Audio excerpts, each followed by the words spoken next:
নমস্কাৰ স্বাগতম এয়া হৈছে খবৰ মহানগৰৰ ষ্টুডিঅ'ত মই প্ৰাঞ্চল বানপানীৰ নামত সাহায্য উঠোৱাৰ প্ৰয়োজন নাই নিজৰ টকাৰে সাহায্য দিবলৈ চেষ্টা কৰা উচিত বেলেগৰ পইচা লৈ সাহায্য উঠোৱা কাৰ্য বন্ধ হ'ব লাগে বলপূৰ্বকভাৱে বান সাহায্য তোলা বন্ধ কৰিবলৈ আৰক্ষীক নিৰ্দেশ নিজৰ পুঁজিৰে বান সাহায্য দিয়া লোকক আদৰণি জনাম বুলি মুখ্যমন্ত্ৰীয়ে সদৰি কৰিছে দোকানে পোহাৰে ৰাজপথত সাহায্য বিচৰা কাৰ্য বন্ধ কৰিব লাগে বান সাহায্য উঠোৱাক লৈ মুখ্যমন্ত্ৰী ডক্টৰ হিমন্ত বিশ্ব শৰ্মাৰ এই মন্তব্য নিজৰ পইচা বানপানীৰ নামত সাহায্য উঠোৱাৰ প্ৰয়োজন নাই মই দেখিছো যে বক্স লৈ আমি ৰাস্তাই ঘাটে পইচা তুলিছো বেলেগৰ পইচা তুলি আমি সাহায্য দিব নালাগে নিজৰ টকাৰে যদি আমি পাৰো সাহায্য দিব লাগে আপুনি যদি মোৰ পৰা টকাটো তুলি আপোনাৰ বেনাৰখনত গৈ সাহায্য দিলে তেতিয়াহ'লে মোৰটো তাত বান ৰিলিফ নহয় মই দেখিছো যে বহুতে টিং লগাই স্কেনাৰ লগাই পইচা উঠাইছে তাৰমানে নিজৰ পইচা নহয় বেলেগৰ পইচা লৈ গৈ তাতে হেতুটো মোৰ মতেদি ফ্লাড ৰিলিফ নহয় আমি পুলিচকো নিৰ্দেশ দিছো যাতে কোনো ক্ষেত্ৰতে দোকান পোহাৰ সাধাৰণ নাগৰিকৰ পৰা বলপূৰ্বকভাৱে কতো বান সাহায্য তোলা নহয় কাৰণ এতিয়া গোটেই পৰিৱেশটো চৰকাৰৰ নিয়ন্ত্ৰণত আহিছে তাত এতিয়া চৰকাৰে সকলো জায়গাত যাব পাৰে প্ৰথম 7 দিনৰ কথাটো বেলেগ আছিল যে চৰকাৰ যাব নোৱাৰিছিল এতিয়া চৰকাৰ প্ৰতিটো জায়গাত যাব পাৰে আৰু ৰাইজেও চৰকাৰৰ ওচৰত প্ৰত্যক্ষ হিচাপে আহিব পাৰে আৰু চৰকাৰৰ ফালৰ পৰা এতিয়া আমি ফাইনেল এছেছমেন্ট কৰি ক্ষতিপূৰণৰ দিশত আমি গতিকে যোনে নিজৰ পুঁজি দিব খোজে আমিতো আদৰণি জনাম যে মোৰ 10 জন মই বন্ধু 2000 টকা তুলি আমি 20000 দিব গৈছো কিন্তু 10 জন লগ কৰি দোকানে দোকানে গৈ পইচা উঠাই পেলাই দিয়াৰটো কোনো মিনিং নাই সি আমাৰ অসমৰ বদনাম মানে গতিকে মই এটাই অনুৰোধ কৰিম ৰাইজক যে ডেফিনেটলি বান সাহায্য দিব লাগে দিয়াটো ভাল কিন্তু নিজৰ পইচাৰে দিয়ক বেলেগৰ পৰা পইচা কালেকশ্যন কৰি দিলে তাৰ পৰা মই নাভাবো যে কিবা বহুত ডাঙৰ বা শিৱসাগৰ চৰাইদেউ ৰাইজেও এইটো ভাল পাব বানে বিধ্বস্ত কৰিলে গীতিকবি পাৰ্বতী প্ৰসাদ বৰুৱাৰ সোণালী পাম বানত নষ্ট হ'ল গীতিকবিৰ বহু নথিপত্ৰ আৰু আচবাব সোণাৰীত সংহাৰী বানে কেৱল জনজীৱনেই বিপৰ্যস্ত কৰা নাই বানৰ কবলৰ পৰা ৰক্ষা নাপালে অসমীয়া গীতি কাব্য সাহিত্যৰ অন্যতম পুৰোধা গীতিকবি পাৰ্বতী প্ৰসাদ বৰুৱাৰ ঐতিহ্যমণ্ডিত সোণালী পাম গীতিকবি পাৰ্বতী প্ৰসাদ বৰুৱাই সোণালী পামৰ যিটো নিগাজী ঘৰত বহি গীত কবিতা নাটক ৰচনা কৰিছিল সেই সোণালী পামৰ ঐতিহ্যমণ্ডিত বাসগৃহটো ডুব গ'ল বানত বাঢ়নী পানীত এককাল ডুব যোৱাৰ ফলত বাসগৃহটোত সংৰক্ষিত বহু মূল্যৱান নথিপত্ৰ আচবাব দুৰ্লভ স্মৃতিচিহ্ন আৰু অন্যান্য ঐতিহাসিক সামগ্ৰীৰ ব্যাপক ক্ষতিসাধন হয়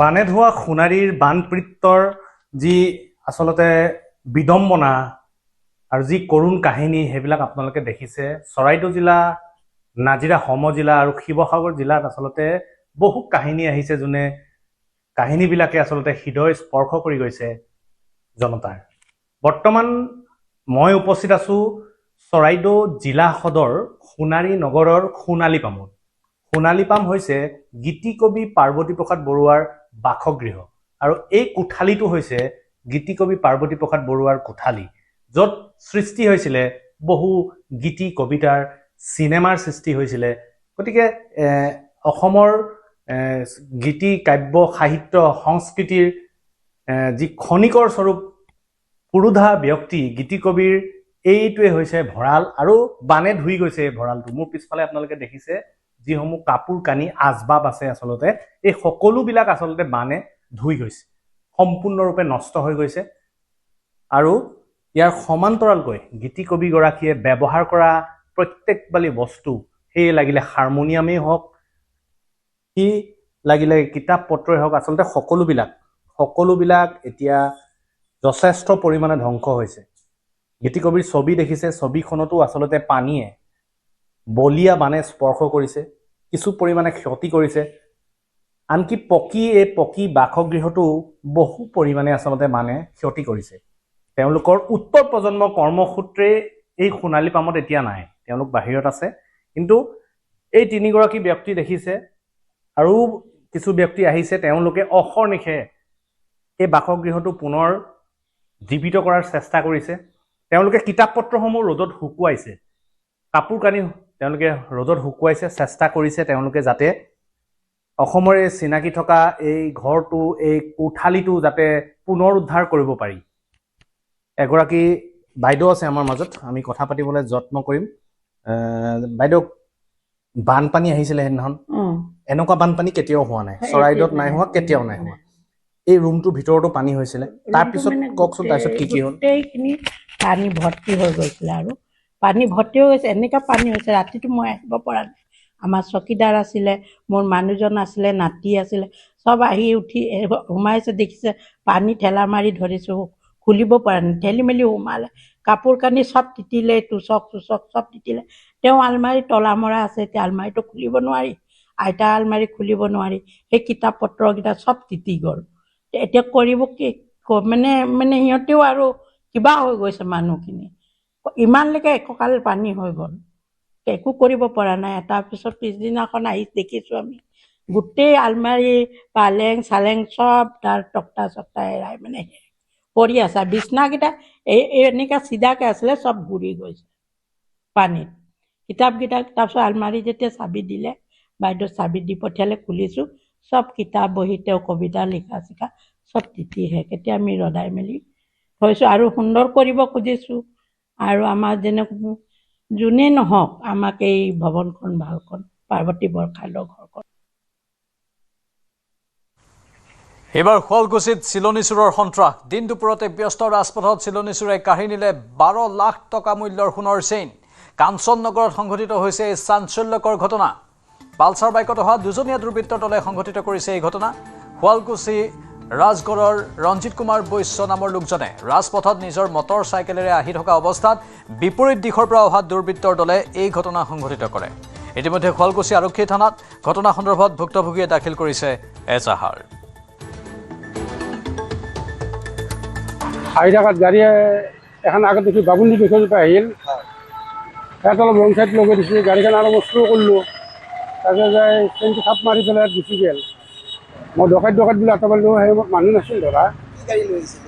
ইয়াৰ ধৰিলোঁ বাইক, আৰু মই সেই বাইক বুলিয়ে গম পাওঁ, পিছত গম পাইছোঁ পালচাৰ নেকি CC কেমেৰাত।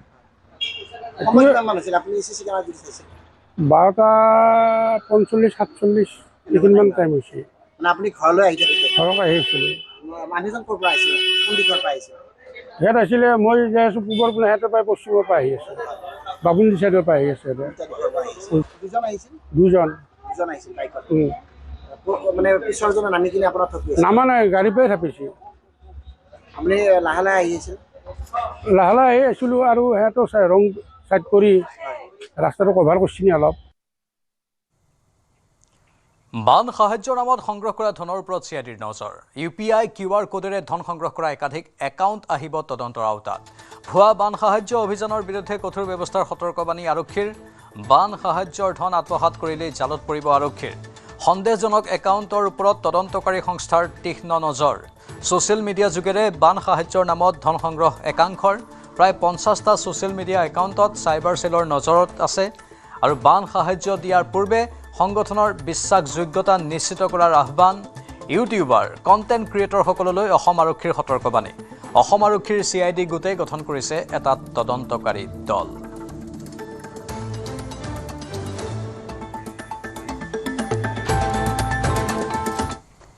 মই দিল্লীৰ পৰাই পইচা বিচাৰিব অসুবিধা পাওঁ, লণ্ডনটো বহু দূৰৰ কথা। মই কাৰোৰে ওচৰত হাত পতাৰ পক্ষপাতি নহয়। কোনোবাই উপজাচি যদি দিব বিচাৰে তেন্তে আপত্তি নাই। অসমৰ মানুহে আমেৰিকাত ভূমিকম্প দেখিলে দান দিব পাৰে, কিন্তু খুজিব নালাগে। চৰকাৰৰ ওপৰত ৰাইজৰ অগাধ বিশ্বাস আছে। ৰাইজক আমি যিমান পাৰোঁ সহায় কৰিম। লণ্ডনত গৈ হাত পতাৰ প্ৰয়োজন নাই। লণ্ডনৰ ৰাজপথত মেঘ ৰঞ্জনীয়ে বান সাহায্য বিচৰাক লৈ মুখ্যমন্ত্ৰীৰ এই প্ৰতিক্ৰিয়া। লণ্ডনত গৈ হাত পতাৰো আমাৰ কোনো প্ৰয়োজন নাই, আমেৰিকাত গৈ হাত পতাৰ প্ৰয়োজন নাই। কিন্তু কোনোবাই যদি নিজে অসমৰ বানপানী দেখি, টিভিত দেখি, ইউটিউবত দেখি, ফেচবুকত যদি কোনোবা নিজে দান কৰে, তাত আমি বেয়া নাপাওঁ। অসমৰ মানুহেও আমেৰিকাত ভূমিকম্প দেখিলে দান দিব পাৰে, কিন্তু খুজিব নালাগে, নিজে দিয়া কথাটো বেলেগ। উল্লেখযোগ্য যে অসমৰ বানপীড়িত সহায়ৰ বাবে লণ্ডনৰ ৰাজপথত নৃত্য আৰু গীত গাই সাহায্য বুটলিছিল অভিনেত্ৰী মেঘ ৰঞ্জনী মেধিয়ে। এই কাৰ্যৰ বাবে ছ'চিয়েল মিডিয়াত সমালোচনাৰ সন্মুখীন হৈছে অভিনেত্ৰী মেঘৰঞ্জনী মেধি। অভিনেত্ৰীগৰাকীৰ এনে পদক্ষেপৰ পিছতে ছ'চিয়েল মিডিয়াত সমালোচনাৰ সন্মুখীন হোৱাৰ পিছতেই প্ৰতিক্ৰিয়া প্ৰকাশ কৰিলে। এই বিপৰ্যয়ৰ সময়ত অভিনেত্ৰীগৰাকীক লৈ ব্যস্ত নহ'বলৈ ৰাজ্যবাসীক আহ্বান জনাইছে। নিজৰ কলাক ভিক্ষাৰ লগত তুলনা কৰাসকলক কটাক্ষ কৰি নিজৰ মানুহখিনিৰ বাবে ভিক্ষা বিচাৰিব লাগিলেও সদায় বিচাৰিম বুলি প্ৰকাশ কৰে মেঘৰঞ্জনীয়ে। কালি লণ্ডন চহৰত মোৰ কলাৰ জৰিয়তে এটি ক্ষুদ্ৰ প্ৰয়াস মোৰ নিজৰ বানাক্ৰান্ত লোকসকলৰ বাবে এটা ফাণ্ড ৰেইজিং ষ্ট্ৰীট শ্ব' কৰিছিলোঁ আৰু তাকে লৈ দেখিছোঁ কিছু ঘণ্টা ধৰি পেলাই ছ'চিয়েল মিডিয়াত বহু লোকে নিজৰ নিজৰ মন্তব্য প্ৰকাশ কৰিছে আৰু মই সকলোৰে মন্তব্যক মই সন্মান জনাইছোঁ।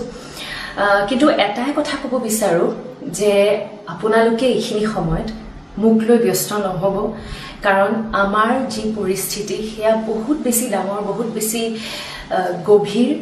আমি সকলোৱে যদি এইখিনি সময় এনেই সময় নষ্ট কৰাতকৈ আমি আমাৰ ক্ষতিগ্ৰস্ত লোকসকলৰ বাবে সহায়ৰ হাত আগবঢ়াওঁ, হয়তো তেওঁলোকক ফিজিকেলি মেণ্টেলি আমি ছাপোৰ্ট কৰোঁ, তেওঁলোকৰ বাবে অকণমান হ'লেও তেওঁলোকৰ সকাহ হ'ব। আৰু মোৰ এই কলা, যি কলা মই 3 বছৰ বয়সৰ পৰা কৰি আহিছোঁ, এই সাধনা ৰাস্তাত যেতিয়া মই নৃত্য প্ৰদৰ্শন কৰি আছোঁ, বহুসকল লোকে আমাৰ অসমৰ মানৰ বাবে সহায় আগবঢ়াইছে। কিন্তু আপোনালোকে ইয়াক ব্যাখ্যা কৰিলে বা তুলনা কৰিলে ভিক্ষাৰ লগত। ঠিক আছে, একো নাই। মই যদি নিজৰ লোকৰ বাবে ভিক্ষাও বিচাৰিব লাগে এই সময়ত, মই সদায় বিচাৰিম আৰু মই সদায় তেওঁলোকৰ বাবে কৰি যাম। বোকাখাতত বানত পৰি নিখোজ হ'ল এজন লোক। বোকাখাতৰ ডিফলু পথাৰ আহোম গাঁৱত শোকাবহ ঘটনা। সন্ধানহীন লোকজন 40 বছৰীয়া ফাদাল মুৰ্মু। গা ধুবলৈ বাঢ়নী পানীত নামিছিল লোকজন। ঘটনাস্থলীত আৰক্ষী আৰু SDRFৰ অভিযান। পুনৰ জনাইছোঁ, বোকাখাতত বানত পৰি এজন লোক নিখোজ হৈছে। বোকাখাতৰ ডিফলু পথাৰ আহোম গাঁৱত এই শোকাবহ ঘটনা সংঘটিত হৈছে। সন্ধানহীন লোকজন 40 বছৰীয়া ফাদাল মুৰ্মু। গা ধুবলৈ বাঢ়নী পানীত নামিছিল সেই লোকজন আৰু ঘটনাস্থলীত আৰক্ষীৰ লগতে SDRFে অভিযান আৰম্ভ কৰিছে। ঘটনাটো মানে তেখেতে গা ধুম বুলি নামি গৈছিলে। তেখেতৰ বোৱাৰী আছিলে আৰু মানে ভায়েক আছিলে। নামি যোৱা দেখিলে, মানে নামি যাই পেলাই মানে 2-3 বাৰ ওলোৱা সোমোৱা কৰিলে আৰু তাৰপিছতে নোলালে আৰু। বয়স 42-40 তেনেকুৱা হ'ব। ফাদাল মুৰ্মু কেনেকে পানী ধৰি গ'ল? কেনেকে মানে গা ধুম বুলি ক'লে। এইটো মোৰ ভনী জোৱাই। আমি মানা কৰি আছো, নালাগে কৈ আছো, নামানে, নামি গৈছে গা ধুবলৈ। সেইখিনি পৰা মানুহজন এনেকে কৰিলে, আমাৰ নাইকিয়া হৈ গ'ল, ইমান দেৰি হৈ গ'ল, নাই এতিয়ালৈকে। কিমান মান বয়স হ'ব মানুহজনৰ? মানুহজন মোৰ বৰজনা, মোৰ মানুহজনৰ মোৰ ককাই হয়। বয়স কিমান হ'ব? বয়স মানে কেনেকে কৈ দিম মই। 40 মান হ'বনে? 40 হ'ব। শ্ৰীমন্ত শংকৰদেৱ কলাক্ষেত্ৰত মুখ্যমন্ত্ৰীৰ নিযুত মইনা আৰু নিযুত বাবু আঁচনিৰ বাবে আবেদন পত্ৰ বিতৰণৰ কেন্দ্ৰীয় অনুষ্ঠান। লগতে বানপীড়িত শিক্ষাৰ্থীক কিতাপ ক্ৰয়ৰ বাবে প্ৰদান কৰা হয় অনুদান। 1959খন বিদ্যালয় সামৰি গ্ৰহণ কৰা হৈছে মুখ্যমন্ত্ৰীৰ নিযুত মইনা আৰু নিযুত বাবু আঁচনি। বৰ্তমানলৈ এই আঁচনিৰ বাবে 3,93,486 গৰাকী ছাত্ৰী উপকৃত হৈছে। এই আঁচনিৰ বাবদ খৰচ কৰা হৈছে 431 কোটি টকা। একাদশ দ্বাদশ শ্ৰেণী আৰু পলিটেকনিকৰ প্ৰথম বৰ্ষৰ ছাত্ৰীৰ বাবে প্ৰতিমাহে দিয়া হ'ব 800 টকা। স্নাতক পলিটেকনিকৰ তৃতীয় বৰ্ষ আৰু ITEP ছাত্ৰীসকলে 1,250 টকা আৰু স্নাতকৰ ছাত্ৰীসকলে প্ৰতিমাহে 2,500 টকা লাভ কৰে। মুখ্যমন্ত্ৰী হিমন্ত বিশ্ব শৰ্মাই আনুষ্ঠানিকভাৱে প্ৰদান কৰে আবেদন পত্ৰ। বানাক্ৰান্ত অঞ্চলৰ 793খন বিদ্যালয়লৈ 2 লাখ টকাকৈ প্ৰদান কৰা হ'ব। বানাক্ৰান্ত 25,000 ছাত্ৰ ছাত্ৰীয়ে লাভ কৰিব বিশেষ অনুদান। 2026-27 বৰ্ষৰ নিযুত মইনা আৰু নিযুত বাবু আঁচনিৰ প্ৰপত্ৰসমূহ আজি অসমৰ আমি গোটেই মহাবিদ্যালয়সমূহত বিতৰণ কৰোঁ। কেন্দ্ৰীয় অনুষ্ঠান শংকৰদেৱ কলাক্ষেত্ৰত অনুষ্ঠিত হৈছিল আৰু অসমৰ সকলো মহাবিদ্যালয়তে মন্ত্ৰী, বিধায়ক বা বিশিষ্ট অতিথিসকলৰ উপস্থিতিত এই অনুষ্ঠান ভাৰ্চুৱেলি অনুষ্ঠিত কৰা হৈছিল। নিযুত মইনা আৰু নিযুত বাবু আঁচনিৰ জৰিয়তে এই বছৰ অসমত প্ৰায় 7 লাখতকৈও অধিক ছাত্ৰ ছাত্ৰী উপকৃত হ'ব। নিযুত মইনাৰ ক্ষেত্ৰত এইটো আমাৰ তৃতীয় বৰ্ষ আৰু নিযুত বাবুৰ ক্ষেত্ৰত এইটো আমাৰ দ্বিতীয় বৰ্ষ আৰু এই আঁচনিখন ছাত্ৰ ছাত্ৰী উভয়ে খুব আনন্দ সহকাৰে আদৰি লৈছে। ইয়াৰ ফলত আমাৰ কলেজত ৰিটেনশ্যন বাঢ়িছে, কলেজলৈ যোৱা ছাত্ৰ ছাত্ৰীৰ সংখ্যা বাঢ়িছে আৰু এই আঁচনিখনৰ ফলাফলক লৈ আমি যথেষ্ট সুখী। বহুত ছাত্ৰ ছাত্ৰীয়ে কৈ আছে যে আমাৰ কিতাপবোৰ উৰি গ'ল, কিতাপ পানীয়ে লৈ গ'ল, আমি কেনেকৈ পঢ়িম। নিশ্চিতভাৱে যদি কিতাপ কাগজ নোহোৱা হৈ যায় তেওঁলোকে কেনেকৈ স্কুললৈ যাব। শিক্ষামন্ত্ৰী ডাঙৰীয়াই অতি তৎপৰতাৰে 31 তাৰিখেই আমি বিনামূলীয়া পাঠ্যপুথিবোৰ শিৱসাগৰ আৰু চৰাইদেউ জিলালৈকে আমি পঠিয়াই দিলোঁ। তাৰপিছত আমাৰ এটা চিন্তা আহিলে যে ইউনিফৰ্মবিলাকতো নিশ্চিতভাৱে বেয়া হৈ গৈছে। কেইদিনমান আগতে আমি ক্লাছ ক শ্ৰেণীৰ পৰা অষ্টমমান শ্ৰেণীলৈ ল'ৰা ছোৱালীবিলাকে যাতে নতুনকৈ দুযোৰ ইউনিফৰ্ম পায় তাৰো পুঁজি আমি মুখ্যমন্ত্ৰী সাহায্য পুঁজিৰ পৰা মুকলি কৰি দিছিলোঁ। আজি আমি আৰু এটা নতুন কাম কৰিব খুজিছোঁ যে কিতাপ আমি কলেজত কিতাপ দিব পৰা নাই, কাৰণ কলেজত বিনামূলীয়া টেক্সট বুক নাথাকে। সেইকাৰণে আজি আমি হায়াৰ ছেকেণ্ডাৰী শিৱসাগৰ চৰাইদেউ জিলাৰ হায়াৰ ছেকেণ্ডাৰী পঢ়া ছাত্ৰ ছাত্ৰীসকলক আজি আমি 1000 টকা বেংকৰ পৰা এই মিটিঙৰ পৰা আমি পঠাই দিম। ডিগ্ৰী যোনে পঢ়ি আছে, degree first year, second year, third year, তেওঁলোকক আমি 3000 টকা পঠাই দিম আৰু যিসকলে পোষ্ট গ্ৰেজুৱেট পঢ়ি আছে তেওঁলোকক আমি 5000 টকা পঠাই দিম।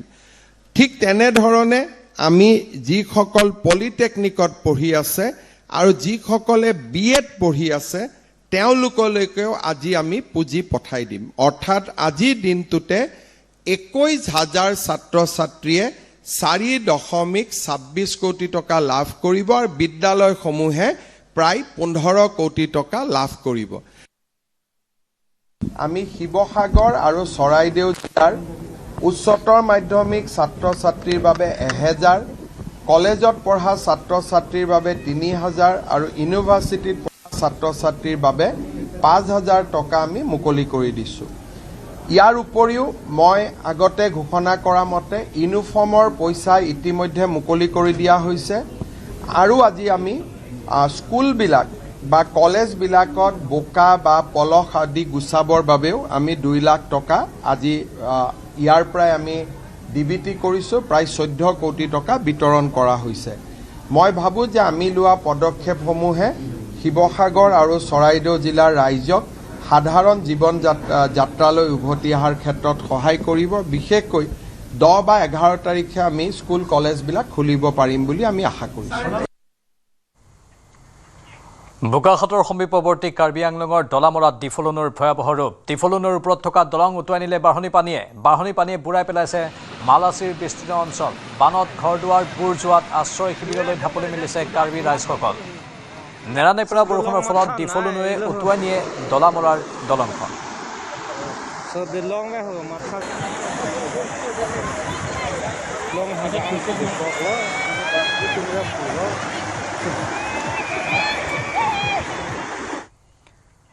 ডিব্ৰুগড়ৰ নালিয়াপুলৰ গণেশ মন্দিৰৰ চৌহদত থকা অবৈধ দখল উচ্ছেদ। দণ্ডাধীশ সমুজ্জ্বল বৰা, পৌৰ নিগমৰ ভাৰপ্ৰাপ্ত বিষয়া নভাজ দাসৰ লগতে প্ৰশাসনৰ বৃহৎ দলৰ উপস্থিতিত চলিল উচ্ছেদ। ব্ৰিটিছ আমোলতে প্ৰতিষ্ঠিত মন্দিৰটোৰ মুঠ 13 বিঘা ভূমিৰ পৰা কিছু ভূমিত 18টা পৰিয়ালে দখল কৰি পকী গৃহ নিৰ্মাণ কৰিছিল।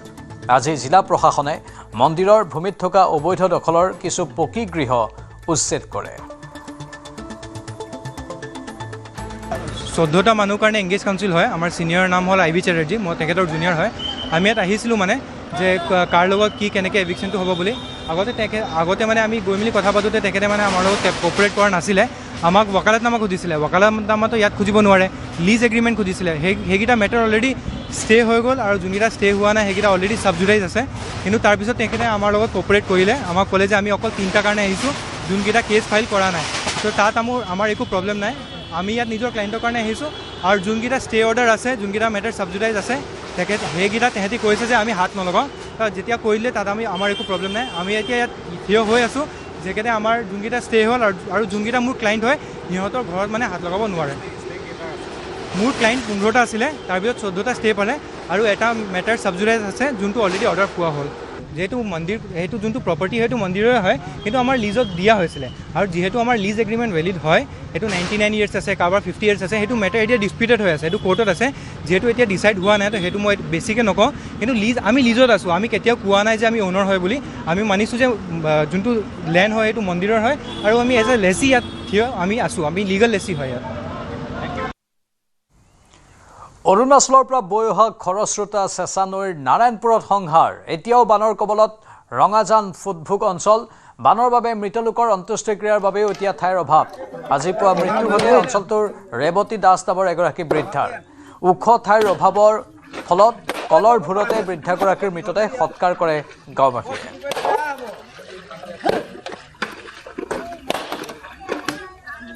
আমি আজি বুলি নহয়, আজি বহুত বছৰৰ পৰা আমি এনেকৈ যন্ত্ৰণা ভুগি আছোঁ। এয়া মানুহ মৃতকক আমি কলৰ ভূৰ সাজি এয়া খৰি দাহ সংহাৰ কৰিবলগীয়া হৈছে। গতিকে আমি এতিয়া উপায় নাই, একেবাৰে মানে উপায় নাই। এই বান পৰিস্থিতি পৰি আজি আজি আমাৰ ফুটাভোগ 10 নম্বৰ ৱাৰ্ডত আজি ঘৰত পানী সোমাই যোৱাৰ কাৰণে কলৰ ভুই সাজি আজি মৃতকৰ সদাহ কৰিব লগা হৈছে। এনেকুৱা পৰিস্থিতিৰ কাৰণে আমি আজি গাঁৱৰ ৰাইজে এই পানীৰ ওপৰত কলৰ ভূ সাজি আমি আজি সদাহ কৰিব লগা হৈছে। বানাক্ৰান্তৰ জনস্বাস্থ্যৰ বাবে কাম কৰি গৈছে ৰিলায়েন্স ফাউণ্ডেশ্যনে। চিকিৎসালয়, খোৱা পানী যোগান আদি বিভিন্ন দিশত কাম কৰি আছে ৰিলায়েন্স ফাউণ্ডেশ্যনে। নেপালী খুঁটিত জনস্বাস্থ্যৰ লগত জড়িত এটা বিশেষ কাম কৰিছে ৰিলায়েন্স ফাউণ্ডেশ্যনে। PHCৰে সহযোগ কৰি নেপালী খুঁটিত ইনষ্টল কৰিছে আল্ট্ৰা ৱাটাৰ প্লাণ্ট। বানাক্ৰান্তৰ জনস্বাস্থ্যৰ প্ৰতি মুহূৰ্তত কাম কৰি আছে ৰিলায়েন্স ফাউণ্ডেশ্যনে। চিকিৎসালয়ৰ পৰা আৰম্ভ কৰি পানী যোগানলৈকে এইটো হৈছে আল্ট্ৰা ৱাটাৰ প্লাণ্ট। এই প্লাণ্টটো PHC বিভাগৰ লগত জড়িত হৈ ৰিলায়েন্স ফাউণ্ডেশ্যনে নেপালী খুঁটিকে ধৰি বিভিন্ন বানাক্ৰান্ত অঞ্চলত তেওঁলোকে ইনষ্টল কৰিছে। এই যিটো পানী যদি দেখা পাইছে আপুনি, এই পানীটোৰ পৰা এই পানীটো দেখা পাইছে আপুনি, এই পানীটো হৈছে একেবাৰে লেতেৰা পানী। কিন্তু এই পানীটোৰ পৰাই ৰিলায়েন্স ফাউণ্ডেশ্যনে এই যিটো ৱাটাৰ প্লাণ্ট হয়, এই ৱাটাৰ প্লাণ্টটোৰ জৰিয়তে বিশুদ্ধ খোৱা পানী উলিয়াই দিব পাৰে। যেতিয়া মেচিনটো ইনষ্টল হ'ব, মেচিনটো ইনষ্টল হোৱাৰ লগে লগে এইফালেদি ওলাই আহিব বিশুদ্ধ খোৱা পানী। সেই লেতেৰা পানীটোৰ পৰা এইফালেদি ওলাই আহিব একেবাৰে বিশুদ্ধ খোৱা পানী, আৰু এইফালেদি ওলাই আহিব যিখিনি লেতেৰা থাকিব, সেই লেতেৰাখিনি এইফালে ওলাই আহিব। অৰ্থাৎ জনস্বাস্থ্যৰ প্ৰতি একেবাৰে সজাগ আৰু সচেতন হৈ ৰিলায়েন্স ফাউণ্ডেশ্যনে কাম কৰি গৈ আছে। এতিয়া মই যেতিয়া ক'লোঁ যে লেতেৰা পানীৰ পৰা বিশুদ্ধ খোৱা পানী পাই যাব, কিন্তু স্বাভাৱিকতে সকলোৰে মনত প্ৰশ্ন থাকিব যে সেই পানীত থকা বীজাণু কি হ'ব, তাৰো ব্যৱস্থা আছে। এয়া হৈছে সম্পূৰ্ণৰূপে ইউনিচেফৰ প্ৰজেক্টৰ অধীনত অহা এইসমূহ প্লাণ্ট হয়, ৱাটাৰ প্লাণ্ট হয়। PHC বিভাগৰ হাতত আছে, PHC বিভাগে আনিছে। তেওঁলোকে ৰিলায়েন্স ফাউণ্ডেশ্যনে এই গোটেই কামখিনি তেওঁলোকে কৰি আছে, তেওঁলোকে ইনষ্টলেশ্যনৰ কামখিনি কৰিছে। ইয়াত তেওঁলোকে টেবলেট, অৰ্থাৎ বীজাণু মৰাৰ যিখিনি টেবলেট, সেই টেবলেট ইয়াত দিয়া হয়। তাৰ পাছতেই বিশুদ্ধ গোটেই পানীটো ইয়াৰ পৰা মানুহক খাব পৰাৰ উপযোগী কৰি তোলে। আমি ৰিলায়েন্স ফাউণ্ডেশ্যনৰ তেওঁৰ সৈতে কথা পাতিম। अभी कितना इंस्टॉल हो गया है? अभी तक हमारा ये वाला PHC वाला और यूनिसेफ मिला के 6 से 7वां यूनिट ये है। उसका काम क्या है ये थोड़ा बता दीजिए। पानी में से जो भी बैक्टीरिया वायरस जो भी है वो निकाल देता है, और पानी प्योर रहने के लिए हमने मतलब इसमें एक क्लोरीनेटर दिया हुआ है। क्लोरीन ऐड होता है जो कि 1 ppm होता है। आप 1 घंटे बाद उसका देखेंगे तो 0.2 ppm पीने लायक पानी होता है। जो भी अगर इनके जर्म्स आ जाता है आगे तो मारने के लिए क्लोरीन ऐड करते हैं। अब मेरे को ये बताइए रिलायंस फाउंडेशन और क्या क्या काम कर रहा है? रिलायंस फाउंडेशन एक तो है कि सबसे बड़ा वनतारा जो जानवरों के लिए मेडिसिन और जो भी है वो कर रहे हैं। दूसरा हम लोग हाइजीन एंड सैनिटेशन वाला भी काम कर रहे हैं, और कुछ ड्राई फूड राशन भी प्रोवाइड कर रहे हैं, कुछ कम्युनिटी किचन भी प्रोवाइड कर रहे हैं, और स्मॉल वाला शेल्टर किट है उसमें तारपुलिन बकेट ये वाला भी है, ये वाला ही कर रहे हैं। और ये हम लोग जो गांव विलेज लेवल पे जो वाटर सप्लाई सिस्टम है उसको रिस्टोर करके दे रहे हैं। अभी तक वो 9 सिस्टम हमने रिस्टोर कर दिया है। मतलब यहाँ पे पंचायत बोलते हैं या JJM, हाँ, वो वाला 9 सिस्टम हमने अभी तक रन कर दिया है, और भी हमारा 6 ऑनगोइंग है, वो भी 1 या 2 दिन में वो भी रन कर देंगे। जो पूरे गाँव के लिए वो पीने का पानी हो या अभी कपड़ा धोने के लिए या जो भी क्लीन पानी नहीं है इनके पास, तो नल में आ रहा है तो उन लोगों के लिए हेल्पफुल है। ऐसा प्लांट और कितना इंस्टॉल करेगा रिलायंस फाउंडेशन? अभी तक और भी DC ऑफिस में मेरे हिसाब से 5 है उनके पास, वो लगा रहे, क्योंकि अभी तक रोड चालू नहीं हुआ था, अभी रोड चालू हुआ है तो जगह जगह पे हम लोग उनका है, बट रिलायंस उनको टेक्निकल सपोर्ट दे रहा है। হোজাইৰ উৰণ সেতুত দপদপকৈ জ্বলিল বিলাসী বাহন। চলন্ত অৱস্থাতে আকস্মিকভাৱে জ্বলি উঠে বাহনখন। লংকাৰ 1 নম্বৰ উৰণ সেতুত সংঘটিত হয় এই ঘটনা। অগ্নি নিৰ্বাপক বাহিনীয়ে পাছত নিৰ্বাপন কৰে জুই।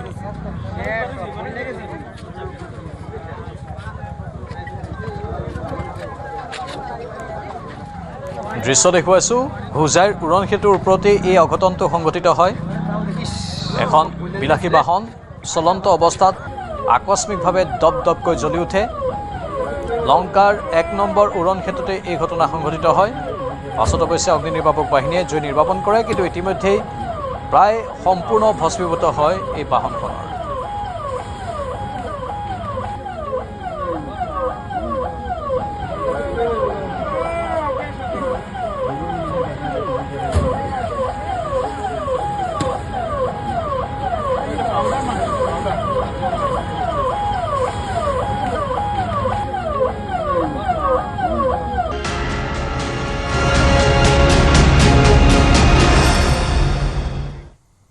ডিব্ৰুগড়ৰ মাইজান ঠাকুৰবাৰীত খহনীয়াই পুনৰ কালৰূপ ধাৰণ কৰিছে। এফালৰ পৰা খহাইছে নৈৰ গৰা। পূৰ্বে যি স্থানত খহনীয়া হৈছিল সেই স্থানতে পুনৰ খহনীয়াই কালৰূপ ধাৰণ কৰিছে। পূৰ্বে জিঅ' বেগেৰে খহনীয়া ৰোধ কৰাৰ চেষ্টা কৰিছিল, কিন্তু নিশাৰে পৰা সেই স্থানত পুনৰ খহনীয়া হোৱাত শংকিত হৈ পৰিছে অঞ্চলবাসী। এই ঘটনাৰ পিছতে বিধায়ক প্ৰশান্ত ফুকনে প্ৰশাসনৰ সৈতে খহনীয়াগ্ৰস্ত অঞ্চল পৰিদৰ্শন কৰে।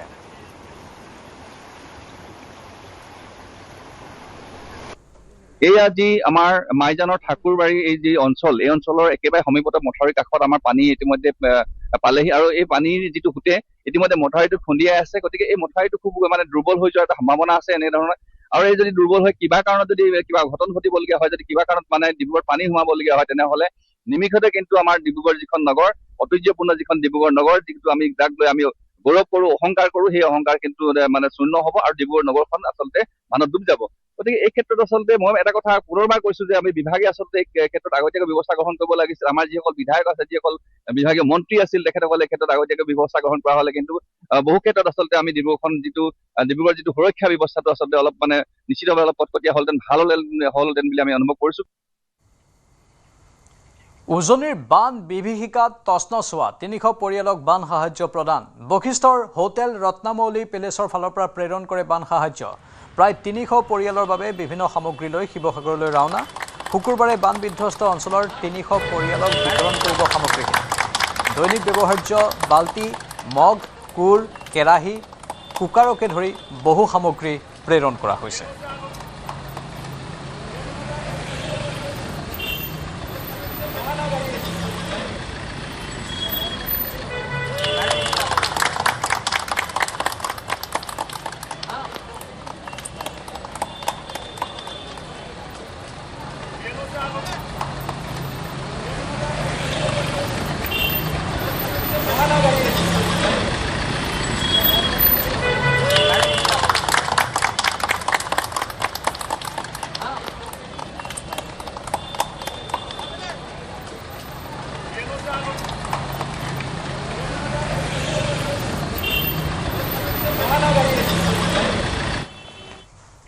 নাগালেণ্ডত পুনৰ ভূমিস্খলন। কিছামাত ভূমিস্খলনৰ বাবে যাতায়াত ব্যাহত। ভূমিস্খলনৰ বাবে 2 নম্বৰ ৰাষ্ট্ৰীয় ঘাইপথত যাতায়াত ব্যাহত। নেৰানেপেৰা বৰষুণৰ বাবে ফেছামা কিছামাত ভূমিস্খলন। কহিমা আৰু মণিপুৰ সংযোগী মূল পথত স্তব্ধ হৈ পৰিছে যাতায়াত।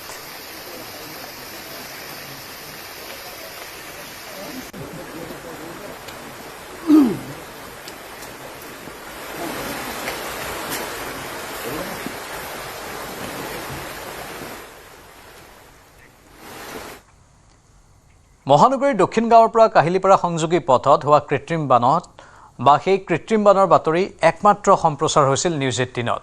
বাতৰি সম্প্ৰচাৰ হোৱাৰ পিছতে তৎপৰ হ'ল বিভাগীয় কৰ্তৃপক্ষ। নলা পৰিষ্কাৰ কৰাত ওলাল হাজাৰ হাজাৰ প্লাষ্টিকৰ বটল। প্লাষ্টিকৰ বটলে বন্ধ কৰিছিল নলা। মাত্ৰ 15 ফুট নলা চাফা কৰোঁতেই ওলাল বিভিন্ন প্লাষ্টিকৰ বটল। মহানগৰবাসীয়ে সজাগ নহ'লে জমৰ যাতনা যে ভুগি থাকিব সেয়াও নিশ্চিত হৈছে। এনেধৰণৰ অৱস্থাবোৰে প্ৰকৃততে বুজাই দিয়ে যে মহানগৰীৰ বাসিন্দাসকল একাংশ কিমান সচেতন। নমস্কাৰ, মই উৎপল হালৈ। এদিন পূৰ্বে দেখুৱাইছিলোঁ ৰাজধানী চহৰ গুৱাহাটী মহানগৰীৰ দক্ষিণ গাঁৱৰ পৰা কাইলিপাৰা সংযোগ কৰা মূল পথছোৱা কেনেদৰে কৃত্ৰিম বানৰ কবলত পৰিছিলে, ৰাজপথছোৱাৰে আহ যাহ কৰা লোকে এক প্ৰকাৰ কেনেধৰণে সমস্যাৰ মুখামুখি হৈছিলে বা বানপানী ফালি আহিব লগা হৈছিলে সেই দৃশ্য দেখুৱাইছিলোঁ। দিয়াৰ পিছতে বিভাগীয় কৰ্তৃপক্ষই এক প্ৰকাৰ তৎপৰ হৈছিলে। নিউজ 18 অসম নৰ্থ ইষ্টত বাতৰি সম্প্ৰচাৰ হৈছিলে। হোৱাৰ পিছতে বিভাগীয় কৰ্তৃপক্ষ তৎপৰ হৈ তৎকালভাৱে তেখেতসকলে নালা পৰিষ্কাৰৰ কাম কাজ আৰম্ভ কৰিছিলে। আমি উল্লেখ কৰিছিলোঁ যে এতিয়া যি বানমুক্ত চিটিৰ পৰা বানযুক্ত চিটি হৈ গৈছিলে, এই বাতৰি সম্প্ৰচাৰ হোৱাৰ পিছতে তৎপৰ হৈছে। আৰু মই বেক কেমেৰা কৰি কিছু দৃশ্যাংশ দেখুৱাবলৈ চেষ্টা কৰিছোঁ। আপোনালোকে দেখিলে অনুমান কৰিব যে এই নলাসমূহত কেনেধৰণৰ এটা পৰিৱেশ আছিলে বা অপৰিষ্কাৰ হৈ আছিলে। এইখিনি মুহূৰ্তত ক'ব লাগিব যে যিসকল গুৱাহাটী মহানগৰত থাকে বা সাধাৰণ জনতা আছে সকলোৱে সজাগ হওক, কাৰণ এই পৰিষ্কাৰ হৈ নথকাৰ বাবে আমাৰ এনেধৰণৰ অৱস্থা হৈছে। বেক কেমেৰাৰে দেখুৱাইছোঁ। এয়া দৃশ্যাংশসমূহ চাওক আপোনালোকে। এই দৃশ্যাংশ চালে অনুমান কৰিব যে কি ভয়াৱহভাৱে মানুহে প্লাষ্টিক ব্যৱহাৰ কৰিছিলে আৰু সেই প্লাষ্টিকসমূহ ব্যৱহাৰ কৰি পেলাই দিছিলে। একোখন পাহাৰৰ দম হৈ গৈছে, এক প্ৰকাৰ প্লাষ্টিকৰ দম হৈ গৈছে। এয়াই হৈছে দৃশ্যাংশসমূহ কিছু দেখুৱাইছোঁ। আনফালে বস্তাই বস্তাই যিসমূহ লোক আছে তেখেতসকলে উঠাই লৈ গৈছে, কাৰণ বিক্ৰী কৰি পেলনীয়া সামগ্ৰী বিক্ৰী কৰি তেখেতসকলৰ পেটৰ ভাতমুঠি হ'ব। এয়াই গুৱাহাটী মহানগৰীৰ প্ৰতিটো নালাৰ পৰিৱেশ। মাত্ৰ 5 মিটাৰত এনেধৰণৰ পৰিৱেশ, অৰ্থাৎ 15 ফুট। মই যি স্থানত আছোঁ দেখুৱাইছোঁ, এই বৃহৎ তিনিটা স্থান, মাত্ৰ 15 ফুট ব্যৱধানতে এনেদৰে প্লাষ্টিক ওলাইছে। অৰ্থাৎ 15 ফুটতে যদি ইমান হাজাৰ হাজাৰ প্লাষ্টিক ব্যৱহাৰ হৈছে বা ওলাইছে, তেনেদৰে গোটেই যদি নলাটো পৰিষ্কাৰ কৰা হয় তেতিয়াহ'লে কিমান ওলাব আপোনালোকে চিন্তা কৰক। উল্লেখ কৰিবই লাগিব যে নিউজ 18 অসম নৰ্থ ইষ্টত বাতৰি সম্প্ৰচাৰ হৈছিলে। নলাসমূহ অপৰিষ্কাৰ হৈ থকাৰ কথা কোৱা হৈছিলে আৰু তাৰে পিছতে নলা পৰিষ্কাৰ কৰিব আহি এক প্ৰকাৰ যি PWRD বিভাগ আছে, দেখুৱাইছোঁ এই বেনাৰখন, নালা চাফাই কাম চলি আছে বুলি লিখিছে। এপ্ৰিল মাহৰে 2026 পৰা তেখেতসকলে চেঞ্চাছ দিছিলে কাম। আৰু এতিয়া এই পৰিৱেশ চাওক। এই কিন্তু আপুনি মই পেলোৱা এই জাবৰৰ পৰা এনেধৰণৰ পৰিৱেশ হৈছে। মাত্ৰ 15 মিটাৰ বা 15 ফুট হ'ব, মাত্ৰ ক্ষমা কৰিব 15 ফুটতে ইমানখিনি ওলাইছে। এনেদৰে তেখেতসকলে বস্তাই বস্তাই লৈও গৈছে। যোৱাৰ পিছতো এনেধৰণৰ পৰিমাণ আছে। তাৰে পৰাই অনুমান কৰক যে কেনেধৰণৰ পৰিৱেশ। আপুনি মই ব্যৱহাৰ কৰা প্লাষ্টিকৰ সামগ্ৰীয়ে হওক বা গ্লাছৰ বটলে হওক, সকলো ব্যৱহাৰ কৰোঁতে অলপ সজাগ আৰু সাৱধান হওক। নহ'লে সজাগ সাৱধান নহ'লে আমি এনেধৰণৰ পৰিৱেশ হ'ব লাগিব। কাৰণ ৰাজধানী চহৰ গুৱাহাটী মহানগৰীত দেখিবলৈ পোৱা গৈছে যে আপুনি মই সজাগ নোহোৱাৰ বাবে বা আমি সজাগ নোহোৱাৰ বাবে এনেদৰে কৃত্ৰিম বানৰ কবলত পৰিব লগা হৈছে। এইসমূহ দেখিলে অনুমান কৰিছে কেনেদৰে পাহাৰ সদৃশ, মাত্ৰ 15 ফুট। অৰ্থাৎ মই উল্লেখ কৰিছোঁ যে 15 ফুটৰ ব্যৱধানতে টনে টনে এনেধৰণৰ প্লাষ্টিক ওলাইছে।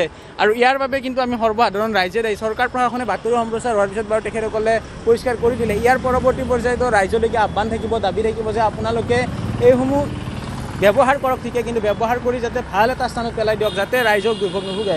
একাংশ লোক আছে। দাদা, কিমানমান ওলাইছে প্লাষ্টিক? বহুত ওলাইছে। এইটো মানে ঘৰ কাম মানে যিটো শলাগ লৈছে তাৰ কাৰণে আমি ধন্যবাদ দিছোঁ। হয়, যিখিনি বস্তুখিনি মানে বটল টটল মানে নালাত পৰি হেৰি হৈছে, সেইটো একচুৱেলি পাব্লিক সজাগ হ'ব লাগিব। পাব্লিক যেতিয়ালৈ সজাগ নহ'ব তেতিয়াহ'লে এই বস্তুখিনি ঠিক নহ'ব। সেইকাৰণে মই ঘৰ কৰ্মাতি বিভাগ মানে খুবেই ধন্যবাদ দিছোঁ। আৰু একাংশ লোক আছে। সেইদিনা আপোনাক দেখিছিলোঁ যে বাতৰি সম্প্ৰচাৰ হোৱাৰ পিছত বিভাগীয় কৰ্তৃপক্ষৰ গাল ধৰিছে, কিন্তু ৰাইজেও সজাগ হোৱাৰ প্ৰয়োজন আছে। হয়, নিউজ 18ৰ বাতৰিৰ প্ৰভাৱত যি গড়কাপ্তানি বিভাগৰ তৎপৰতাত আজি আমি বানমুক্ত কৰিবলৈ গৈ আছোঁ। কিন্তু চৰকাৰৰ দোষাৰোপ কৰিলে নহ'ব, আমাৰ পাব্লিক সচেতন হ'ব লাগিব। পাব্লিক যদি সচেতন নহয় আমি কেতিয়াও বানমুক্ত কৰিব নোৱাৰিম। আচলতে কিছুমান দুষ্ট চক্ৰৰ কবলত পৰি আমি এই যিবিলাক দেখিছে নহয়, মদৰ বটল, পানীৰ বটল, ডাষ্টবিনৰ মানে ডাষ্টবিন হিচাপে ব্যৱহাৰ কৰে ড্ৰেইনবিলাকক। এইবিলাক নিজৰ ঘৰখন যেনেকৈ পৰিষ্কাৰ কৰোঁ তেনেকৈ আমি যদি ড্ৰেইনবিলাক পৰিষ্কাৰ কৰোঁ তেতিয়াহ'লে নিশ্চয় আমাৰ গুৱাহাটী মহানগৰ বানমুক্ত হ'বলৈ গৈ আছে, হ'ব। কিন্তু যদি আমি এনেকৈ নকৰোঁ যে মটৰ বটলটো প্লাষ্টিকটো যে আমি ড্ৰেইনত পেলাওঁ, তেতিয়া আমি বানমুক্ত ক'ত কৰিব পাৰিম? চৰকাৰৰ দখল কৰিলে নহ'ব নহয়। আমি পাব্লিক নিজে সচেতন হ'ব লাগিব। গতিকে মই ভাবোঁ আজি দক্ষিণ গাঁৱত যিটো অৱস্থা হৈছে, মাত্ৰ 15 ফুটতে ইমানখিনি ওলাইছে। 15 ফুটৰ 5 কিলোতকৈ বেছি বটল ওলাইছে। গতিকে আপুনি কল্পনা কৰক গুৱাহাটীত কিমান হ'ব পাৰে। গতিকে অকল আমি নিজে সচেতন হ'ব লাগিব, তেতিয়াহ'লে আমি গুৱাহাটী মহানগৰত বানমুক্ত কৰিবলৈ সক্ষম হ'ম। ৰাইজলৈ আহ্বান থাকিব, অনুৰোধ থাকিব বা দাবী বুলিয়ে কওক, যিয়ে নকওক কিয় ৰাইজলৈকে থাকিব। কাৰণ মাত্ৰ 15 ফুটতে এই পাহাৰ সদৃশ পৰিৱেশ, অৰ্থাৎ এনেধৰণৰে পৰিৱেশ। গুৱাহাটী মহানগৰীৰ হয়তো এই 15 ফুটৰ এটা দক্ষিণ গাঁও তিনিআলিৰ নলা চাফা কৰোঁতে ইমানখিনি ওলাইছে। আৰু 15 ফুটতকৈ যদি অধিক খন্দা যায় বা চাফ চিকুণ কৰা যায় তেতিয়াহ'লে তাৰ পৰিৱেশ বা পৰিস্থিতি কেনেকুৱা হ'ব আপোনালোকে অনুমান কৰক। দেখুৱাইছোঁ ৰাজধানী চহৰ গুৱাহাটী মহানগৰীৰ দক্ষিণ গাঁৱৰ পৰিৱেশ। দক্ষিণ গাঁৱৰ পৰা যি সদাব্যস্ত ৰাজপথ চোৱা আছিলে দক্ষিণ গাঁৱৰ পৰা কাইলিপাৰা সংযোগ কৰা মূল পথছোৱা কৃত্ৰিমানৰ কবলত পৰিছিলে আৰু বাতৰি সম্প্ৰচাৰ হৈছিলে নিউজ 18 অসম নৰ্থ ইষ্টত সম্প্ৰচাৰ হোৱাৰ পিছতে বিভাগীয় কৰ্তৃপক্ষই গুৰুত্ব সহকাৰে ল'লে তাৰে পিছতে পৰিষ্কাৰ কৰিলে পৰিষ্কাৰ কৰাৰ পিছত এক প্ৰকাৰ সকলোৰে চকু স্তম্ভিত হৈছে বা হতবাক হৈছে কাৰণ ইয়াৰ বাবে কিন্তু দায়ী আমিও কাৰণ ৰাইজ সজাগ হ'ব লাগিব সচেতন হ'ব লাগিব আৰু সকলোৱে এনেধৰণৰ যাতে পৰিৱেশ নকৰে মই দেখুৱাইছোঁ মোৰ কেমেৰাটো দাঙি দেখিলে দেখিব যে যিফালে চোৱা যায় যে মোৰ পিছফালে সোঁফালে বাওঁফালে সন্মুখ বা বেক চাইড যিফালে চোৱা যায় সেইফালে 360 কোণেদি দেখিলেও দেখিব যে একেবাৰে পাহাৰ সদৃশ পৰিৱেশ সকলোৱে প্লাষ্টিক ব্যৱহাৰ কৰাৰ সময়ত যিখিনি ৰীতি নীতি আছে মানি চলক প্লাষ্টিকখিনি এটা নিৰ্দিষ্ট স্থানত পেলাই দিয়ক এনেধৰণে যাতে বান পৰিৱেশৰ মোকাবিলা কৰিব লগা নহয় তাৰ বাবে ৰাইজও সজাগ হওক সতীৰ্থ মহিলা সাংবাদিকক যৌন উৎপীড়ন আৰু ধৰ্ষণৰ অভিযোগত দোষী সাব্যস্ত সাংবাদিক তৰুণ তেজপাল 2013 চনত তৰুণ তেজপালৰ বিৰুদ্ধে উত্থাপন হৈছিল গুৰুতৰ অভিযোগ এগৰাকী সতীৰ্থ মহিলা সাংবাদিকে অভিযোগ উত্থাপন কৰিছিল তৰুণ তেজপালৰ বিৰুদ্ধে 2013 চনৰ নৱেম্বৰ মাহত গোৱাৰ এখন বিলাসী হোটেলৰ লিফ্টৰ ভিতৰত এগৰাকী কনিষ্ঠ মহিলা সহকৰ্মীক যৌন নিৰ্যাতন চলোৱাৰ গুৰুতৰ অভিযোগ উত্থাপন হৈছিল এই অভিযোগৰ পাছত 30 নৱেম্বৰ 2013ত আৰক্ষীয়ে গ্ৰেপ্তাৰ কৰে তেহেলকা আলোচনীৰ প্ৰতিষ্ঠাপক মুখ্য সম্পাদক তৰুণ তেজপালক প্ৰায় 7 মাহ কাৰাবন্দী হৈ থকাৰ পাছত জামিন লাভ কৰে তৰুণ তেজপালে 2021 চনত গোৱাৰ এখন নিম্ন আদালতে দোষমুক্ত ঘোষণা কৰে তৰুণ তেজপালক নিম্ন আদালতৰ এই ৰায়ৰ বিৰুদ্ধে গোৱা চৰকাৰে কৰা আবেদনৰ ভিত্তিত আজি বম্বে উচ্চ ন্যায়ালয়ে পূৰ্বৰ ৰায় বাতিল কৰি তৰুণ তেজপালক ধৰ্ষণ আৰু যৌন উৎপীড়নৰ গোচৰত দোষী ঘোষণা কৰে এই ৰায়ৰ পাছতে এতিয়া উচ্চতম ন্যায়ালয়ৰ কাষ চাপিছে তৰুণ Tejpal It was a challenging factor for me too also because the case investigation was conducted properly and whatever was in normal natural circumstances what came during the course of investigation were presented before the court and yes at some point of time the trial court were lagging behind or lags behind in appreciating the evidence and everything again has been argued before the Honorable High Court and has shown the perverse order of the trial court and accordingly the Honorable High Court has set aside the order of the acquittal.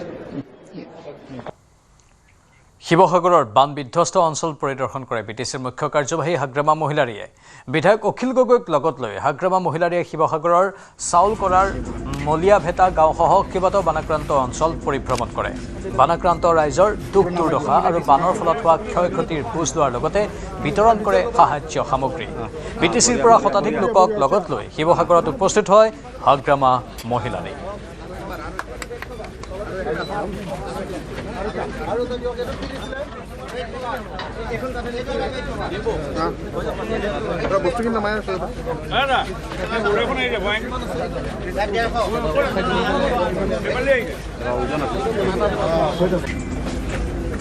Sivasagar জিলাৰ বহু সংখ্যক গাঁও বানত প্লাবিত হৈ থকা আজি 17টা দিনত ভৰি দিলে আৰু এই বান বিধ্বস্ত কৰি থৈ যোৱা অঞ্চলসমূহ আজি পৰিদৰ্শন কৰিছেহি পৰিস্থিতি বুজ লৈছেহি বিটিচিৰ মুখ্য কাৰ্যবাহী হাগ্ৰামা মহিলাৰীয়ে লগত আছে শিৱসাগৰ সমষ্টিৰ বিধায়ক অখিল গগৈ মই সেই পৰিৱেশ দেখুৱাম অকমান মই হাগ্ৰামা মহিলাৰীৰ বৰ্তমান ভাষ্য ল'ম দাদা অকমান চাপি দিব আদৰণি জনাইছো শিৱসাগৰলৈ আপুনি আজি এই বিপদত আহিছে বিপদটো বহুত ডাঙৰ বিপদ শিৱসাগৰ হওক নাজিৰা হওক বা চৰাইদেউ হওক এইখিনি অঞ্চলত বহুত মানুহে বিপদত আছে এতিয়া মই গম পাইছো তো সেইটোকে মই চাবলৈ আহিছো আৰু বিটিচি ফালৰ পৰা আমি আকৌ আহিম যিখিনি পাৰে সহায় কৰিবৰ কাৰণে আচলতে এতিয়া গভৰ্ণমেণ্ট হোৱাখিনিতো গভৰ্ণমেণ্টৰ পৰা বহুত ৰেচন পাই আছে সেইটো আমি গম পাওঁ কিন্তু এতিয়া চিৰিয়াছ কথাটো হ'ল সেটেলমেণ্ট ইহঁতৰ ঘৰ বাৰী চব ভাঙিব সেইটো সেটেলমেণ্টৰ কাৰণে আমি কিবা এটাতো দিব লাগিব সেইটো কাৰণে আমি চিন্তা কৰি আছো কেন্দ্ৰীয় চৰকাৰে দিব লাগে নিশ্চয় চাৰ্ভে কৰিব গভৰ্ণমেণ্ট অফ ইণ্ডিয়া চাৰ্ভে কৰি পেলাই নিশ্চয় সেটেলমেণ্টৰ কাৰণে কিবা এটা ব্যৱস্থা ল'ব নিশ্চয় হ'ব লাগে আৰু দেখা গৈছে যে নাগালেণ্ডত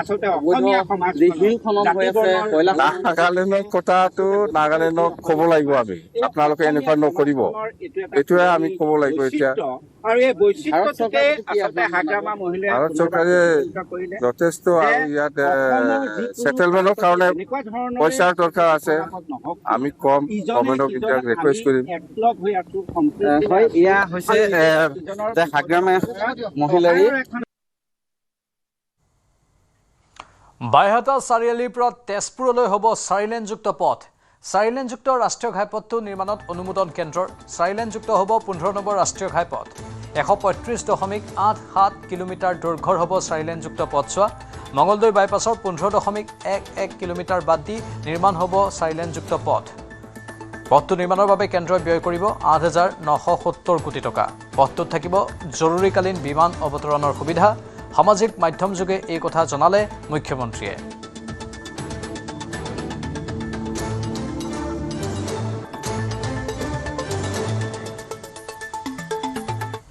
উজনি অসমত প্ৰকৃতিৰ ত্ৰাস আৰু বিধ্বংসী বানে নিশেষ কৰি পেলালে বহু পৰিয়ালৰ সা সম্পত্তি ঘৰ-দুৱাৰ সকলো কিন্তু ইয়াৰ মাজতে শিৱসাগৰ জিলাৰ বিহুবৰৰ 6 নম্বৰ ৱাৰ্ডত পোহৰলৈ আহিছে এক মৰ্মস্পৰ্শী ঘটনা বানৰ ঢৌৱে এটা শিৱ মন্দিৰৰ তিনপাত আৰু চাৰিফালৰ অৱস্থা ধাহিমুহি নিয়াৰ এক অৱস্থা কিন্তু অক্ষত অৱস্থাত ৰৈ গ'ল মন্দিৰটোৰ শিৱলিংগ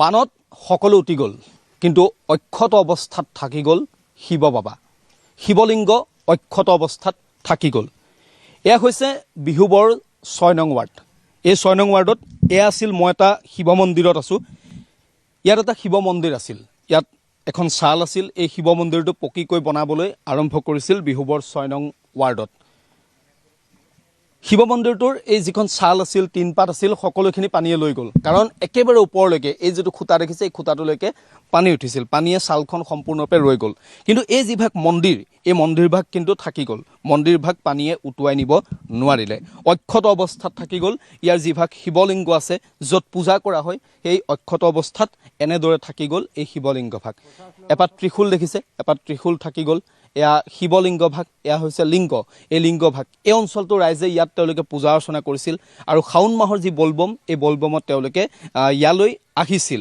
আৰু এনেকৈ যিহেতু পানী উঠিছিল পানী এই খুঁটাটো পৰ্যন্ত উঠিছিল এই খুঁটাটো একেবাৰে ওপৰলৈ হয়নে এই খুঁটাটো একেবাৰে ওপৰলৈকে উঠিছিল গছৰ পৰ্যন্ত পানী উঠিছিল ইয়াৰ যিখন চাল আছিল ইয়াত এখন চাল আছিল এই চালখন সম্পূৰ্ণৰূপে পানীয়ে উটুৱাই লৈ গুচি গ'ল তিনপাত ইফালে পৰি আছে কিন্তু শিৱ বাবাৰ এই যি শিৱলিংগ বাবা ইয়াত থাকি গ'ল বাবাক পুনৰ ইয়াত জীৱিত কৰিব পাৰিব যেতিয়া পৰিস্থিতি শান্ত হ'ব পৰিস্থিতি সকলো ঠিকঠাক হ'ব বাবাক পুনৰ যাতে ইয়াত প্ৰতিষ্ঠা কৰিব পাৰে তাৰ এটা ব্যৱস্থা যেন বাবাই কৰি থৈ গ'ল এয়া শিৱলিংগ এয়া মন্দিৰ ভাগ যিভাগ মন্দিৰত পূজা অৰ্চনা চলিছিল এই মন্দিৰ ভাগ সম্পূৰ্ণৰূপে থাকি গ'ল এয়া যদি আপুনি কয় এয়া হৈছে যেন বাবাৰ শক্তি বুলি আপুনি ক'ব পাৰে যে বাবাৰ ঘৰখন সম্পূৰ্ণৰূপে ৰৈ গ'ল কিন্তু বাবাৰ যিভাগ লিংগ শিৱলিংগ সেই শিৱলিংগ কিন্তু আজিও অক্ষত অৱস্থাত এনেদৰেই থাকি গ'ল আৰু এই দানপাত্ৰ ভাগ আপুনি দেখিছে এই দানপাত্ৰ ভাগো এনেদৰেই থাকি গ'ল দানপাত্ৰ ভাগত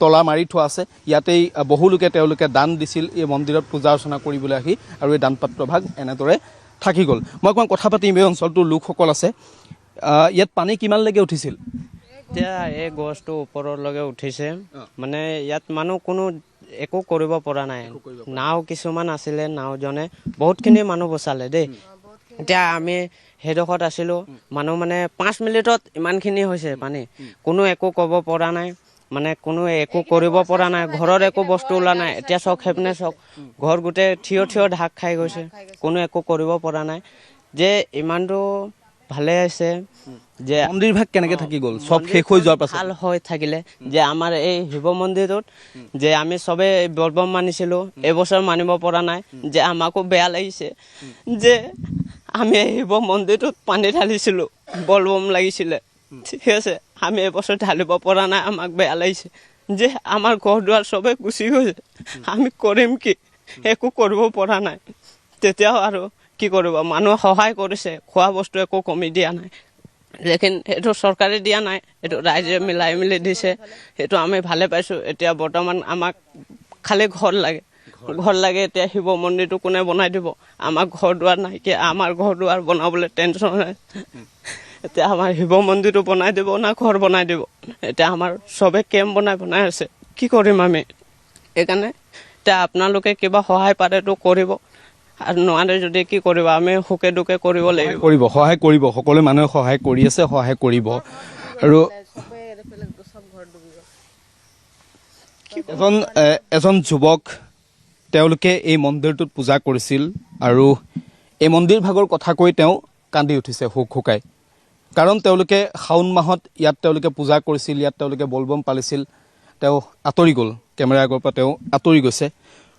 খুব দুখৰ, স্বাভাৱিকতেই দুখ লাগিবই, কাৰণ তেওঁলোকে এই মন্দিৰ ভাগতে পূজা অৰ্চনা কৰিছিল। মন্দিৰ ভাগ সম্পূৰ্ণৰূপে পানীয়ে লৈ গ'ল, ছালখন সম্পূৰ্ণৰূপে পানীয়ে লৈ গ'ল। কিন্তু শিৱলিংগ ভাগ, যিভাগ তেওঁলোকৰ পকী মন্দিৰ আছিল, সৰু যিভাগ মন্দিৰ আছিল, সেই মন্দিৰ ভাগ কিন্তু থাকি গ'ল, য'ত তেওঁলোকে ধূপ ধূনা জ্বলাই পূজা অৰ্চনা কৰিছিল। এয়া মই বাবাৰ শক্তি বুলি এক প্ৰকাৰ ভাবিছোঁ, যে বাবাই এই অঞ্চলৰ মানুহখিনিয়ে যিহেতু বাবাক ইয়াতে পূজা অৰ্চনা কৰিছিল, বাবাই এই চিনটো ৰাখি গ'ল যে পুনৰ তোমালোকে মোক পূজা অৰ্চনা কৰিব লাগিব, পুনৰ তোমালোকে নতুনকৈ ইয়াত প্ৰতিষ্ঠা কৰিব লাগিব। বাবাৰ ডম্বৰু, এয়া পূজা অৰ্চনা কৰা বাবাৰ ডম্বৰু ইয়াত পৰি ৰৈছে। এয়া হৈছে বাবাৰ ডম্বৰু, দেখিছে আপুনি? এয়া আছিল বান বিভীষিকা, ঘৰ দুৱাৰ এই স্থানত সকলো উটুৱাই লৈ গৈছিল। ঘৰ দুৱাৰ বুলিবলৈ ইয়াত এই স্থানটোত বৰ বিশেষ একো নাই, কিন্তু তাৰ পাছতো এনেদৰে এই শিৱলিংগ ভাগ, যিভাগ মন্দিৰ য'ত ধূপ ধূনা জ্বলোৱা হৈছিল, এয়া কিন্তু অক্ষত অৱস্থাত থাকি গ'ল। এক প্ৰকাৰ এয়া যেন বাবাই এই অঞ্চলটোৰ এই বিহুবৰ 6 নং ৱাৰ্ডৰ লোকসকলক বুজাই থৈ গৈছে যে বাবাক ইয়াত পুনৰ প্ৰতিষ্ঠা কৰিব লাগিব। পৰিস্থিতি যেতিয়া সকলো ঠিক ঠাক হ'ব, ইয়াত বাবাক পুনৰ প্ৰতিষ্ঠা কৰিব লাগিব, বাবাই যেন সেয়াই বুজাই থৈ গৈছে। আজি সম্পন্ন নহ'ল অমৃত প্ৰভাৰ জামিনৰ শুনানি। কাইলৈ পুনৰ শুনানিৰ দিন ধাৰ্য কৰিছে আদালতে। ন্যায়াধীশ ৰবীন ফুকনৰ আদালতত আজি আছিল শুনানি। ন্যায়াধীশগৰাকীয়ে অন্য বেঞ্চলৈ হস্তান্তৰ কৰিব বিচাৰিছিল গোচৰৰ বিচাৰ, কিন্তু অমৃত প্ৰভাৰ অধিবক্তাই অন্য বেঞ্চলৈ হস্তান্তৰ কৰিলে পলম হ'ব বুলি আদালতক অৱগত কৰে, যাৰ বাবে ন্যায়াধীশ ৰবীন ফুকনৰ আদালতে কাইলৈ গ্ৰহণ কৰিব জামিনৰ শুনানি।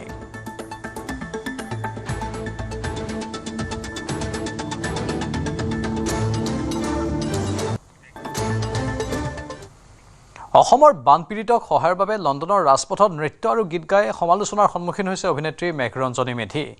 বান বিধ্বস্ত উজনিবাসীক কিছু সহায়ৰ বাবে এনেদৰে গীত নৃত্য কৰি বান সাহায্য সংগ্ৰহৰ চেষ্টা কৰে মেঘৰঞ্জনী মেধিয়ে। অভিনেত্ৰীগৰাকীৰ এনে পদক্ষেপৰ পিছতে ছ'চিয়েল মিডিয়াত সমালোচনাৰ সন্মুখীন হোৱাৰ পিছতেই প্ৰতিক্ৰিয়া প্ৰকাশ কৰিলে। এই বিপৰ্যয়ৰ সময়ত অভিনেত্ৰীগৰাকীক লৈ ব্যস্ত নহ'বলৈ ৰাজ্যবাসীক তেওঁ আহ্বান জনাইছে। নিজৰ কলাক ভিক্ষাৰ লগত তুলনা কৰাসকলক কটাক্ষ কৰি নিজৰ মানুহখিনিৰ বাবে ভিক্ষা বিচাৰিব লাগিলেও সদায় বিচাৰিম বুলি তেওঁ প্ৰকাশ কৰে।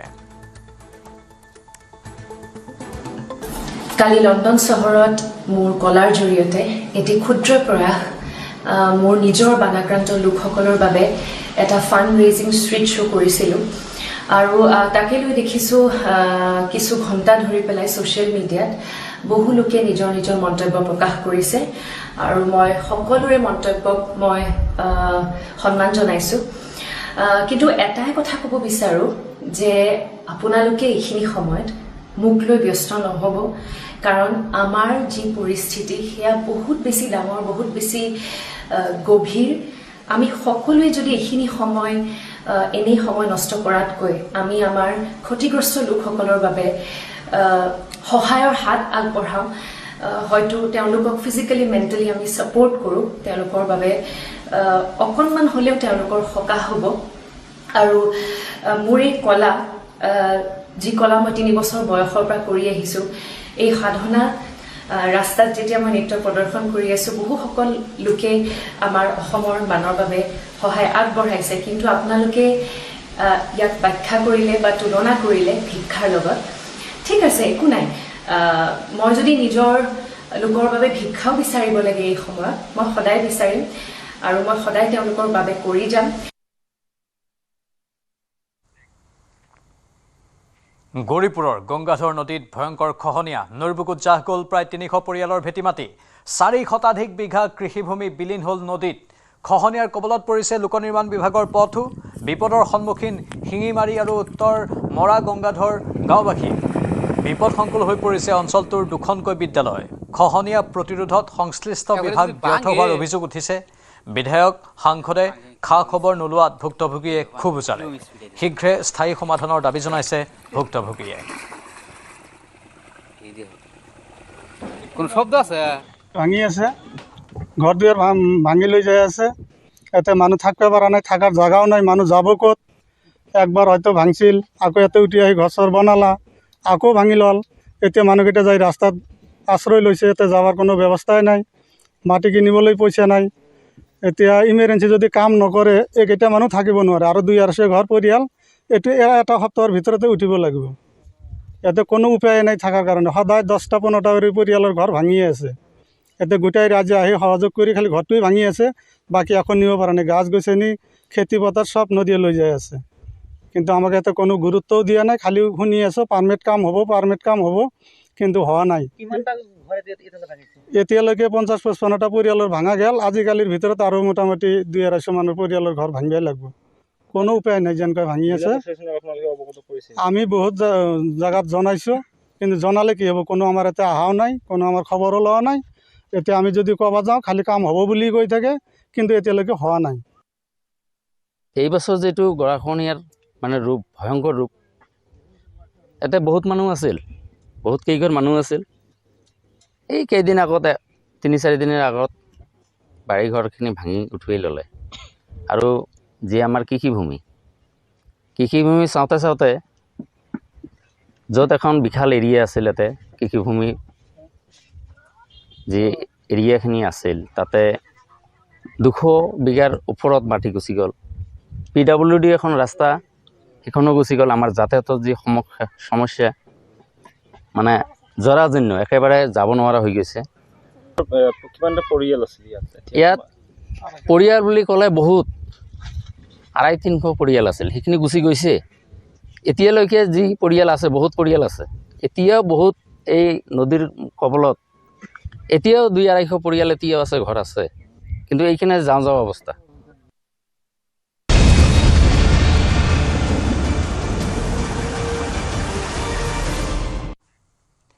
নিপকোৱে খুলিলে দৈয়াং নদীৰ প্ৰকল্পৰ 4খন বান্ধ। দৈয়াং নদীৰ প্ৰকল্পৰ বান্ধৰ 4খনকৈ গেট নিপকোৱে খুলি দিয়াৰ ফলত মেৰাপানী কাষৰীয়া দৈয়াং নদীৰ জলপৃষ্ঠ বৃদ্ধি হৈছে। দৈয়াং নদীৰ জলপৃষ্ঠ উফন্দি উঠি ইতিমধ্যে নদী কাষৰীয়া কেইবাখনো গাঁৱৰ কৃষিভূমি প্লাবিত কৰি তুলিছে। বিশেষকৈ নদী কাষৰীয়া ইটানগৰ, কাকজান, ধৰমপুৰ, 8 নম্বৰ আদি গাঁওসমূহত দৈয়াং নদীৰ পানী হুৰাহুৰে সোমাই আছে আৰু কৃষক ৰাইজৰ শ বিঘা কৃষিভূমি নষ্ট কৰিছে।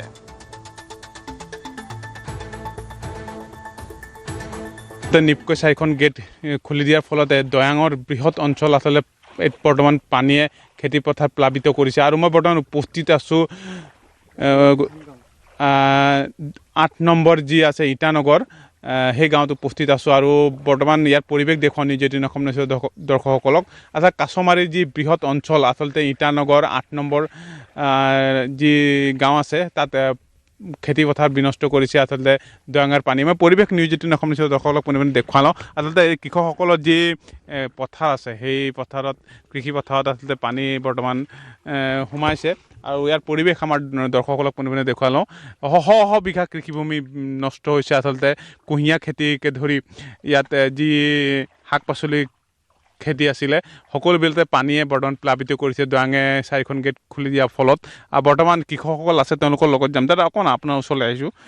আচলতে যোৱা নিশাৰ পৰা ধাৰাসাৰে বৰষুণ দিয়াৰ ফলত আচলতে দৈয়াঙে 4টা গেট যি মুকলি কৰি পানী বাঢ়িছে।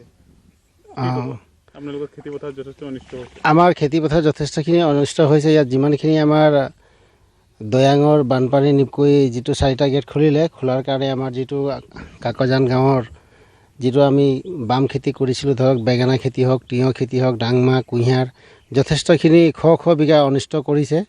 সেইকাৰণে চৰকাৰক আহ্বান জনাইছোঁ যে আমাৰ ক্ষতিপূৰণখিনি চৰকাৰে আমাৰ ক্ষতিপূৰণ দিব বুলি আশা কৰিছোঁ। হয়, এই গাঁওখনত আচলতে আপোনালোকক দেখিছোঁ শ বিঘা কৃষি আছে। আচলতে কুঁহিয়াৰ, বেঙেনাকে ধৰি যি আপোনাৰ ভাত কেৰেলা পৰা ধৰি আপোনাৰ যিটো তিয়ঁহ, সকলো কৃষি নষ্ট হৈছে। দাদা, অকণ আপোনাৰ ওচৰলৈ আহিম। আপোনাৰ পথাৰতো এতিয়া বৰ্তমান সোমাইছে, দেখিছোঁ পানী প্লাবিত হৈছে। এতিয়া কি নাম আপোনাৰ? মোৰ নাৰায়ণ কুমাৰ ভূজাল, হয়, মেৰাপানী থানা, কাকজান গাঁও। আজিলৈকেতো বানপানী আজি 4 বছৰ হ'ল 1 টকাও পোৱা নাই এইটো কিবা আশা কৰিছোঁ আৰু এবাৰ পাম নেকি বোলে আপোনাৰ কিমান খেতি আছিলে মোৰ ভাতকেৰেলা আছিলে আপোনাৰ 1 বিঘা তিয়হ আছিলে 1 বিঘা জিকা আছিলে 1 বিঘা আৰু বেঙেনা আছিলে 1.5 বিঘা গোটেই বুই গ'ল এতিয়া দেখিছে নহয় এই খেতিটো নষ্ট হৈ আছে আৰু সময় হৈছে এতিয়া বাতৰিৰ পৰা বিদায় লোৱাৰ নমস্কাৰ